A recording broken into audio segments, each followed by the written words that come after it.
저는 그 과기부 미래인재정책국장 홍순정입니다. 지금 현재 그 과기부에서는 과기술 인재 양성하고 뭐 과학문화 확산, 그다음에 여성과학기술인 육성 정책 뭐 이런 업무를 좀 담당을 하고 있습니다. 제가 사실은 오늘 이 자리에 서게 된 게 김나영 교수님께서 갑자기 저한테 문자를 주셔가지고 사실 저는 개인적으로 잘 모릅니다. 김나영 교수님 아직 한 번도 말씀 나눠본 적도 없고요. 오늘도 제가 지금 아직 인사를 나눠보지도 못했는데 어쨌든 갑자기 이제 저한테 3월경에 문자를 주셨어요.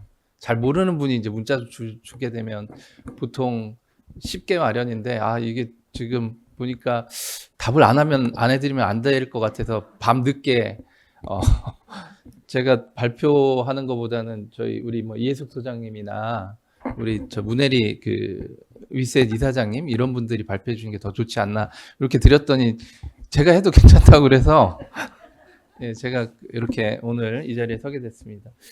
제가 1차 성차의과회 이렇게 세미나에서 이제 이런 내용을 좀 발표하게 된 게 굉장히 좀 영광으로 생각하고 있습니다. 오늘 제가 설명드린 자료는 작년 이해숙 소장님이 말씀하셨지만 작년 12월 말에 국제 심포지엄이 있었습니다. 그때 EU나 세계 각국에 있는 젠더 혁신 관련된 분들이 좀 오셨고 그때 호라이즌이 시작돼야 되는 시기였기 때문에 그쪽 관계자도 오셨다고 들어서 한국도 지금 이런 거 하고 있으니까 호라이즌에 한국 연구자들이 좀 많이 참여할 수 있게끔 해달라 이런 걸 좀 어필하는 차원에서 제가 요 자료를 좀 설명을 하게 된 거고요. 오늘 설명드린 자료도 사실 거기에서 크게 벗어나 있지 않습니다. 그 뒤로 조금 더 스터디나 진행되고 있는 것들이 있는데 제가 시간이 많지 않아서 이렇게 업데이트를 못하고 그냥 구두로 몇 가지 더 설명드릴 거 있으면 설명드리도록 하겠습니다. 저희가 젠더 혁신 설명드리기 전에 여성과학기술인 정책, 이게 이제 제가 담당하는 업무인데, 요걸 조금 설명드리고, 젠더 혁신이 지금 이 시점에서, 이제 정책화가 필요하다, 요런 취지가 왜 필요한지 이런 것들 좀 설명드리도록 하겠습니다. 과기부에서는 이제 여성과학기술인 육성하는 정책을 좀 해왔는데, 시작이 이제 2003년, 여성과학기술 육성 및 지원에 관한 법률이 제정되면서 이제 시작이 됐습니다. 우리나라 전체적으로는 여성발전기본법, 이게 이제 95년도에 수립된 여성발전기본법으로 처음에 여성정책이라는 게 국가 차원에서 이제 도입이 됐고, 그 뒤로, 여성부나 여성특위나 여성부, 지금은 이제 여성가족부겠죠. 이런, 정부 조직도 생겼고, 생긴 상태인데 저희는 그거보다 조금 늦게 2003년도에 시작됐습니다. 각 섹터별로 여성 정책은 여성 기업인 정책이 99년도에 이제 범위 만들면서 중기부가 한 게 하나가 있고, 이게 좀 오타인데 여성 농업인 지원 정책에서 농림부가 하는 게 또 2002년도에 있었습니다.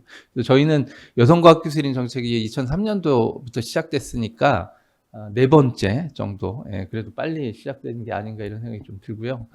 그다음에 2008년도에는 이제 고용부랑 여성부가 경력장 단절 여성 경제활동 촉진법 요게 만들어져서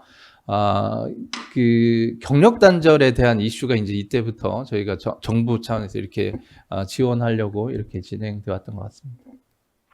여성과학인 정책과 관련해서는 저희가 2003년도에 이제 법이 만들어지면서 한 4차례의 5개년 계획이 이제 수립이 돼 있었습니다. 1차부터 4차가 이제 23년도에 끝났고 5차 계획이 이제 작년 말에 수립이 돼서 현재는 5차 계획에 따라 지금 여성과학기술인 육성 지원이 이제 진행이 되고 있고요.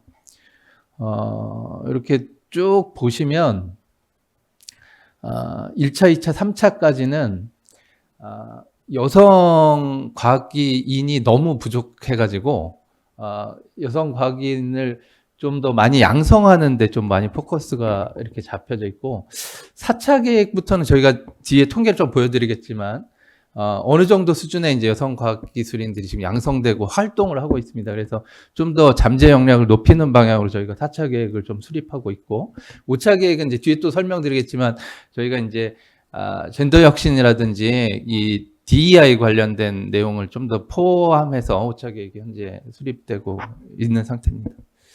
그 여성과학기인 수린 관련해서는 저희가 이제 재정 지원 사업을 좀 하고 있는데 1년에 한 200억 정도의 지원 사업이 있고 위셋이라고 지금 여기는 안 적혀 있지만 여성과학기술인 육성을 위해서 저희가 위셋이라는 진흥 재단을 만들었습니다.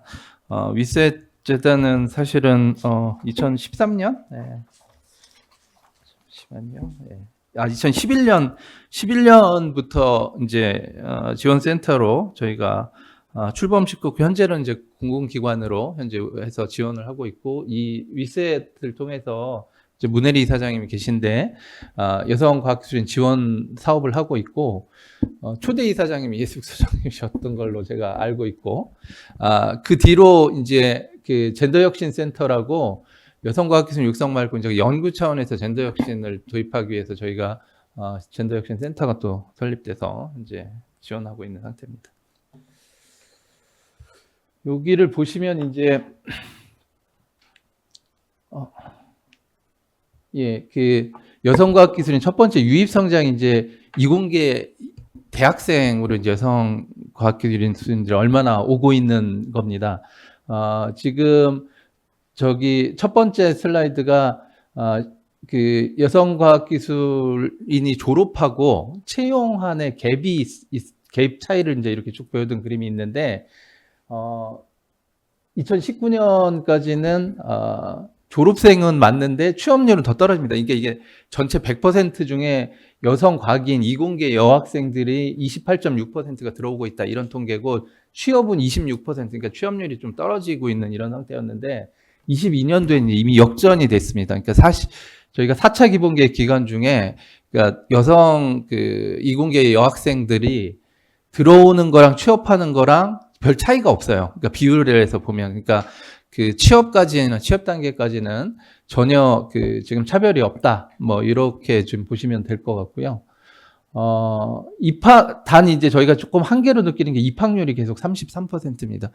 의대로 여성 인력이 한 38%? 제가 통계를 보니까 그렇더라고요. 그 정도 가는데 지금 그거보다 낮게 지금 진학을 하고 있고, 그게 자연대는 50%가 지금 넘는 걸로 통계로 잡혀 있는데 공대가 한 20%뭐 이래서 전체적으로는 지금 한 33% 정도로 지금 취업하고 있습니다. 그래서 5차 계획 때 요걸 좀 올리겠다. 뭐 추정 중부터 이런 내용이 이제 현재 포함되어 있고요. 두 번째는 이제 여기에 현직 여성과학기술인 현재 활동하고 있는 여성과학기술인들이 경제활동에 얼마나 참여를 하고 있느냐. 이게 저기 모수가 제가 조금 지금 기억은 안 나는데 계속 늘어나고 있습니다. 경제활동 참가율, 여성과학기술인 중에 한 69%가 이제 경제활동 참가율 계속 높아지고 있다.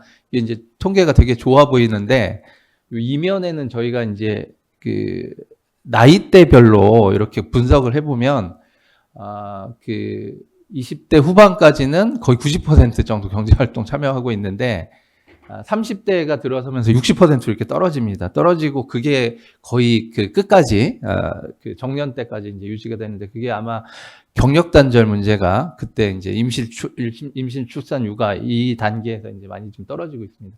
근데 그 떨어진 게 지금 60%대라는 거고요. 이게 이제 그래도 많이 올라가 있는 상태지만 여전히 지금 경력 단절 이슈가 있어가지고 그 부분이 지금 앞으로 저희가 많이 그 정책적으로 지원해 나가려고 지금 준비하고 있는 이런 단계입니다. 그다음에 이제 저희가 그 전체적으로 여성 개개인을 육성하는 정책들을 그동안에 많이 펴왔는데 좀 더 그 사회 문화적으로 좀 바꿔야 하지만 좀 더 근본적으로 여성과학기술인 활동할 수 있는 생태계가 만들어질 수 있을 것 같다 해서 저희가 DEI 관련된 거를 이제 추진을 지금 하려고 하고 있습니다. 저 보시면 우리나라는 여전히 그 글로벌 순위에서 100위권 굉장히 낮은 수준에 있는데 어쨌든 저희가 이제 이 전체 생태계를 높이기 위해서 높여서 이 순위를 좀 높이려는 계획이 5차 계획에 담겨 있습니다. 이게 이제 저희가 5차 계획의 기본 틀이고요. 유입, 성장, 진출 여기까지는 개개인 여성 과학인을 육성하는 이런 정책 아젠다를 담은 거고 네 번째 이제 이 확산이 저희가 DEI 젠더 혁신과 관련된 내용을 이제 처음으로 오차계획에 현재 담았습니다. 그 중에서 이제 첫 번째랑 오차 확산, 오차의 네 번째 이 확산의 포용적 문화 확산과 젠더 혁신, 뭐 요게 이제 오늘 사실 제가 말씀드린 이런 내용이고, 그밖에 이제 우선과학기술인들의 사회적 역할을 좀 확대하기 위한 이런 정책들을 이제 추진해 나가려고 하고 있습니다. 그래서 제가 이제 오늘 발표드릴 내용은 요 확산의 첫 번째, 두 번째 이 꼭지랑 연결된 정책이라는 정책 내용이 되겠습니다. 젠더 혁신은 이제 잘 아시겠지만 이제 오늘 많은 분들이 이제 연구를 하시면서 이제 발표해 주신 내용인데 이게 2005년도에 그 스탠퍼드 대학, 네, 스탠퍼드 대학인 것 같더라고요. 아까 또 말씀 주셨지만 이 스탠퍼드 대학의 과학사학자인 론다 시빙어 교수가 처음으로 젠더드 이노베이션 이렇게 해가지고 이제 발표가 됐고 거기서 젠더 혁신 개념이 나와서 이제 전 세계적으로 지금 연구 과정에서 성별 특성을 반영해서 이제 그 차이를 좀 분석하고 거기에 따라서 이제 그 새로운 지식을 창출하는 이런 형태의 젠더 혁신, 젠더 성차의 과학 연구 뭐 이런 것들이 지금 진행이 되고 있습니다. 젠더 혁신이 왜 필요한가? 요거는 세션 첫 번째에서도 그 갭 차이가 분명히 있기 때문에 그걸 고려한 연구를 해야 된다. 그리고 이제 거기에 맞추면 더 좋은 또 더 생산적인 더 효율적인 지식들이 이제 만들어질 거다 이런 말씀을 좀 주셨는데 그런 게 이런 저희가 사례도 많이 지금 보고가 되고 있습니다. 이게 이제 레켄비 치매약인데 뭐 저는 사실 여기 전문가는 아닙니다만은 요게 EU에서 이제 미국에서는 승인을 받는데 EU에서는 지금 승인을 거절당해서 고기사입니다. 2004년 7월에 지금 우리나라는 지금 아마 승인 절차가 진행되고 있다고 제가 들었는데 어떻게 되는지는 잘 모르겠지만 요게 이제 남성한테는 효과가 있지만 여기도 아포이4 예, 요 유전자가 또 나오네요. 예, 효과가 있는데 여성하고 흑인들한테는 이제 효과가 없다, 뭐 이런 것도 보고가 되고 있고, 뭐 그래서 이 젠더 혁신 관련된 연구를 좀 해야 된다 이런 것도 있고, 오늘 또 발표 내용 그대로 여기 신문 기사에 나옵니다. 예, 인공지능 데이터 연구를 하는데 그 데이터 처리 과정에서 학습에 사용되는 데이터가 이제 바이어스 돼 있는 데이터들이 많이 있기 때문에 이제 산출되는 결과도 뭐 챗 GPT라든지 이런 데 산출되는 결과도 계속 오류가 좀 나고 있는 상태이기 때문에 이 부분도 어떤 젠더 이슈라든지 다양성 이슈가 포함된 어떤 학습을 인공지능에 시켜야 된다. 뭐 이런 게 지금 이슈로 이제 대두되고 있는 이런 상태입니다. 뭐 추진 배경은 앞에서 이제 계속 설명을 드렸기 때문에 뭐 AI 등장과 관련된 것도 그렇고 좀 더 포용적 혁신적인 연구 성과를 내기 위해서는 성별 특성을 반영한 연구가 좀 진행돼야 된다. 세계 각국도 하고 있고 우리나라도 지금 이런 것들 좀 준비를 하고 있고 특히 저희가 이제 정부 차원에서는 좀 관심을 갖고 요거를 시작하게 된 게 이 호라이즌 가입 때문에 저희가 좀 준비를 좀 하고 있습니다. 호라이즌 유럽 준해 연구로 가입되는 건 이미 결정이 돼 있고 한 7월쯤 조만간에 이제 양쪽 국가가 이제 사이닝하는 것들이 현재 준비가 되고 있습니다. 그 전에 이미 이제 궁고나 호라이즌 콜 같은 데는 우리나라 연구자들이 들어갈 수 있게끔 지금 이제 콜이 오픈되어 있는 상태고요. 참여를 하고 있는 연구자들이 많이 있다고 지금 들었습니다. 근데 이제 호라이즌 과제에 프로포즈를 내려면은 이제 소속 기관에서 이 GEP 성평등 계획 같은 것들이 마련돼 있어야 한다고 합니다. 근데 우리나라가 아직 요게 좀 잘 안 돼 있어 가지고 현재 저희 과기부 차원에서는 각 연구기관 특히 소속 연구자들이 호라이즌에 어플라이하고 할 연구자들이 있는 이제 이런 기관들에 대해서는 저희가 GEP를 꼭 만들 수 있도록 저희가 가이드라인도 만들고 가이드라인을 만들기 위한 지침도 보내고 뭐 이런 것들을 현재 준비를 하려고 하고 있습니다.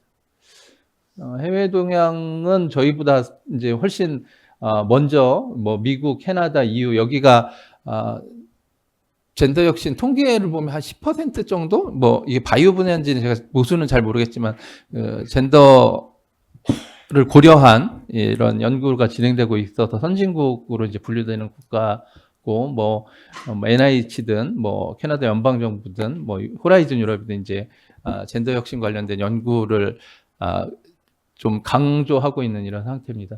미국은 지금 트럼프 정부 들어와서 지금 DEI 정책 폐기하고 하겠다 뭐 이런 얘기가 돌고 있는데 예, 그게 지금 실행되고 있을 것 같긴 합니다만 어쨌든 그 전까지는 예, 미국이 선진국으로 지금 이렇게 진행이 되어 왔습니다.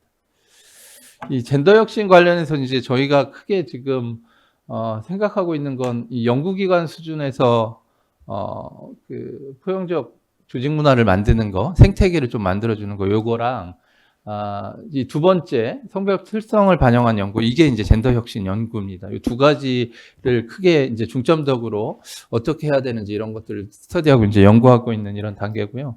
글로벌 협력이나 연구, 뭐 기반 구축하는 내용도 현재 준비를 좀 하고 있습니다.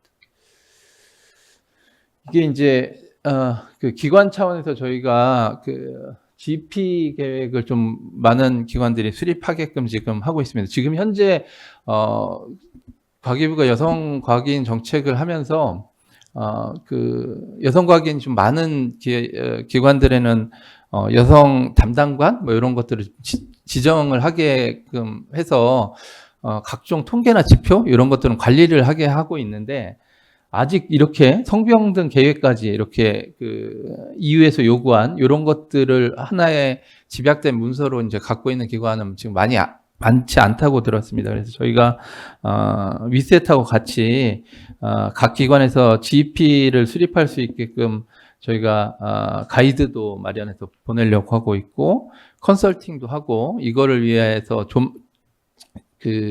조만간 그 여성 담당관들하고 그 세미나나 뭐 이런 것들을 해서 각 기관이 GEP 수립할 수 있도록 저희가 유도를 좀 할 계획이 있고요. 각 기관은 이제 그 자체 성평등 계획 수립을 지금 하려고 하고 있습니다.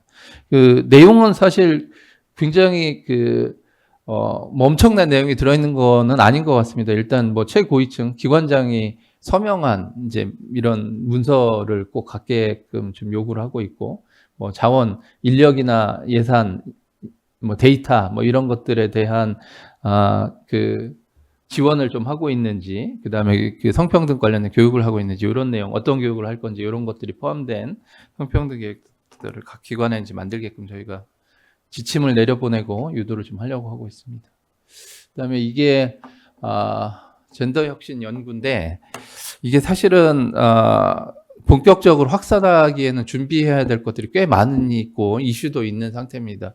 그래서 지금 요 단계를 이거 보통 이제 연구 사업이 계획되고 그 과제가 발주되고 과제가 선정되는 이런 일련의 그다음에 연구가 진행되고 평가를 받고 하는 일련의 과정을 그냥 개략적으로 정리를 해 드린 건데요.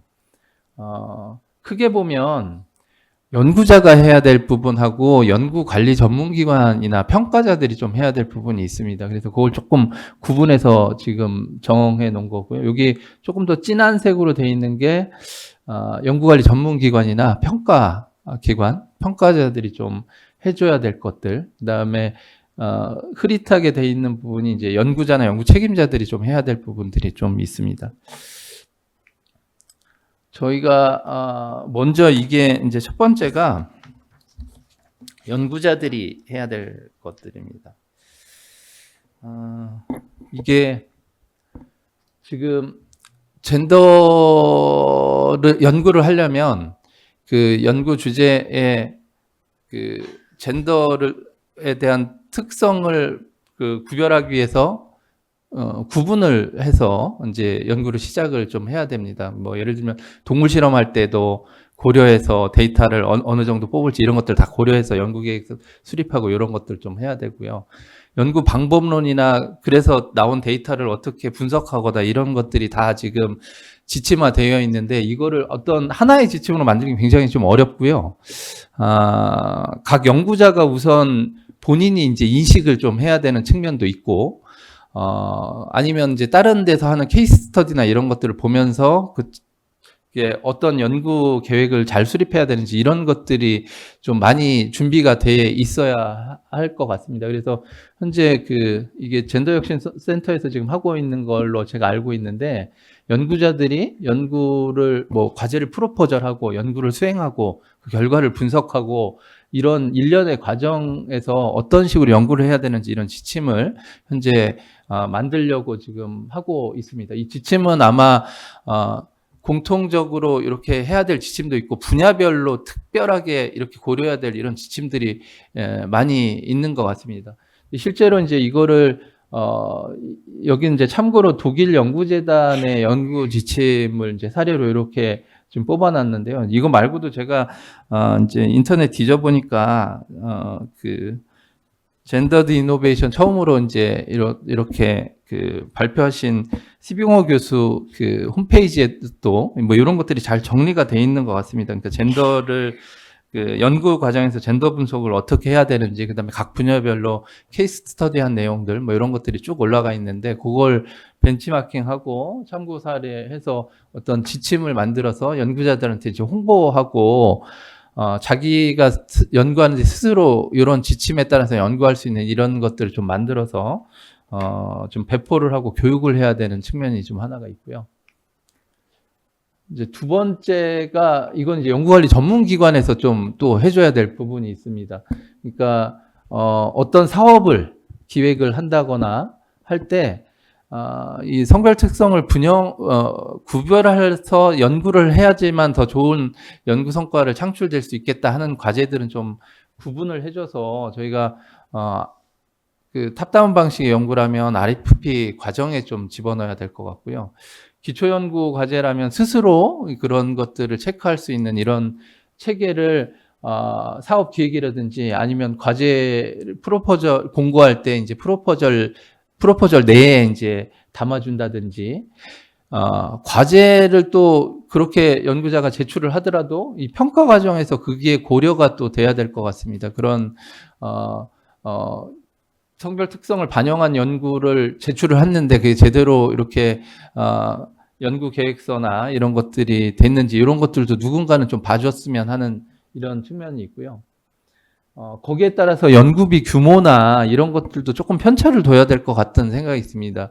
그러니까 아무래도 성별 특성을 구분해서 연구를 하려면 사실은 한 번 해야 될 실험을 두 번을 또 해야 될 수도 있고 하기 때문에 연구비 규모나 수행 방법이 좀 더 복잡해지고 거기에 따라서 연구비 필요한 연구비도 이제 늘어날 것 같습니다. 이 부분도 좀 조정을 좀 해줘야 되는 이런 것들이 있고 평가를 최종 평가든 중간 평가든 이 평가 과정에서도 이 성별 특성을 고려해서 잘 연구가 됐는지 이런 것들도 지금 준비가 되어 있어야 합니다. 근데 이거를 하려면 연구재단 과기부는 이제 연구재단이고 복지부 같은 경우는 보건사회진흥원인가요? 예, 그런 이제 연구관리 전문기관들이 이런 인식을 분명히 하고 있어야 되고 거기에 있는 평가자들도 인식을 해야 될 것 같습니다. 이게 전반적으로 갖춰져야지만 저희가 연구 사업을 하는 과정에서 이 젠더 혁신이 좀 고려될 수 있을 거라고 생각이 듭니다. 그래서 이게 전면적으로 이게 다 시행하기보다는 어떤 일부 사업을 타겟으로 한다거나 아니면 시범 사업 이런 것들이 좀 필요해 보이고요. 제 생각에는 이제 그 분야를 좀 어떻게 할 거냐. 지금 저희가 국제 통계 이것도 젠더 혁신 센터에서 나온 통계를 제가 봤는데 전 세계적으로 이 젠더 특성을 고려한 연구가 많이 진행되는 분야가 심리학이더라고요. 심리학이 제일 많이 있고 이제 두 번째가 바이오 분야가 아니라 엄밀히 말하면 이제 보건의료 R&D라든지 아니면 임상 관련된 R&D라든지 그다음에 바이오 R&D 이런 쪽에 이제 전체적으로 이 젠더를 고려한 연구가 많이 진행이 되고 있습니다. 그래서 그쪽 분야를 우선적으로 좀 그 시범 사업이든 아니면 젠더 혁신 그 연구를 조금 더 강제화하거나 뭐 의무화하거나 하는 그런 정책이 좀 필요해 보입니다. 제가 이제 연구재단하고 이걸 조금 협의를 해보니까 연구재단은 자기들 과제보다는 보건복지부 과제가 좀 더 아마 이제 임상 단계나 후단에 있는 바이오 연구랑 관계가 있기 때문에 그쪽에 좀 더 많이 중점을 주는 게 좋을 것 같다는 얘기를 많이 들었고요. 과기부 과제는 일단 제가 봤을 때 기초연구 사업에서는 뭐 MRC나 이게 이제 그 병원의 기초의학 연구실로 가는 뭐 MRC 사업이라든지 아니면 바이오 의료기술 개발 사업들 중에 이런 그 성별 특성을 반영할 수 있는 연구만 모아놓는 뭐 이런 세부 내역 과제들 뭐 이런 과제를 중심으로 조금 우선 도입을 하거나 의무화하거나 아니면 프로포절 낼 때 반드시 내게 하거나 뭐 이런 것들이 좀 필요하지 않을까 이런 생각이 들고요. 이제 두 번째 분야가 그 인공지능 분야가 맞을 것 같습니다. 이 부분은 이제 데이터를 기반으로 다양한 그 활용 연구들이 진행되고 있기 때문에 이 부분도 이 젠더 특성을 반영해서 데이터를 수집하다든지 아니면 결과를 낼 때 그것을 고려하는 알고리즘을 쓸 수 있게 한다든지 하는 것들이 좀 필요해 보입니다. 그 밖에도 제가 그 슈빙어 교수 사이트를 보니까 뭐 엔지니어링, 환경, 기후변화 뭐 이런 다양한 분야에서 여러 가지 지침들이 있는 걸로 알고 있습니다. 그래서 그런 부분들에 대한 그런 분야에 대해서도 어떤 시범 사업이나 이런 것들이 진행될 수 있게끔 어떤 제도적인 어떤 것들이 좀 필요하지 않나 이런 생각이 좀 들었습니다. 그래서 뭐 이렇게 그 연구개발 사업이나 과제를 하는 과정에서 그 저희가 젠더 특성을 반영하게 한다고 하면 여러 가지 준비해야 될 것들이 이제 여전히 좀 많이 있는 상태고요. 요거를 위해서 또 그 다양한 홍보나 아니면 이런 것들이 세미나나 젠더 혁신과 관련된 뭐 이런 것들이 좀 준비를 해야 되지 않을까, 돼야 되지 않을까 이런 생각이 듭니다. 그래서 오늘 이 학회가 사실은 어떻게 보면 젠더 혁신 측면에서는 굉장히 의미가 있는 학회가 아닐까 이런 생각이 듭니다. 그 다음에 이제 뭐 저희가 요거는 부수적인 거고 전체인데 젠더 혁신과 관련된 국제협력도 좀 더 강화해 가야 되지 않을까 이런 생각이 듭니다. 다행히 저 이해숙 소장님이 이렇게 젠더 혁신 관련된 국제협력도 지금 강조하시면서 프로젝트 지원 센터 이런 것들도 만드시고 네트워크도 만드시고 이런 거를 할 계획이 있다고 들었습니다. 그래서 뭐 학술지라든지 국제 학술지라든지 아니면 젠더 혁신 관련된 국제 기구나 단체들하고도 이런 연대를 할 수 있는 것들도 과기부에서 이제 지원을 해 나가려고 좀 하고 있고요. 교육도 굉장히 중요한 것 같습니다. 그러니까 연구자들한테도 이 젠더 특성을 고려한 연구를 자기 연구 주제에 대해서 이런 게 가능한지 뭐 어떻게 하는지 이런 것들을 홍보하고 교육도 계속하는 이런 체계를 좀 갖춰야 될 걸로 보여지고 있고요. 각 기관에는 지금 이 뭐 자문 협의체 이런 것들도 이제 설치하게 하고 뭐 이렇게 하는 것도 전체 인프라나 기반 구축에 이제 중요해 보입니다. 네, 그 대략 저희가 지금 생각하는 구상안이고 방향인데요. 뭐 아직 그 제가 봤을 때는 그 갈 길이 여전히 준비해야 될 게 많이 있는 것 같습니다. 오늘 뭐 학회에 계신 분들도 그렇고 저희 이제 과기부나 윗셋 아니면 이 젠더 혁신 센터 이런 측면에서 다 같이 좀 노력을 해야지만 이게 정착이 갈 수 있지 않을까 이런 생각이 듭니다. 예, 그래서 이 젠더 혁신을 통이 잘 되면 저희가 좀 더 좋은 연구 성과, 좀 더 포용적 기술들이 개발되지 않을까 이런 생각을 하고 있고요. 예, 계속적으로 많은 노력과 연구계에서 노력을 좀 부탁드리고 싶고 과기부도 필요한 지원을 해 가도록 하겠습니다. 감사합니다.